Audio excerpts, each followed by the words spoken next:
It's a beautiful morning in Banana Bay, and our friend Silly Monkey just woke up.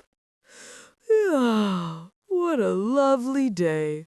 The birds are singing, the trees are dancing, and I'm hungry. What's on the menu today, Silly Monkey?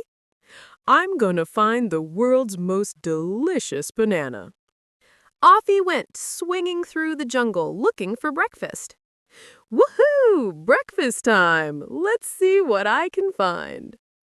As Silly Monkey searched, he found all kinds of funny foods in the jungle.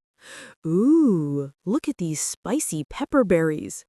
Wow, lollipop vines? Crunchy cookie leaves. Chocolate coconuts? I didn't even know those were real. Wait, Silly Monkey, not all foods are good for you. I'll be fine. What's the worst that could happen?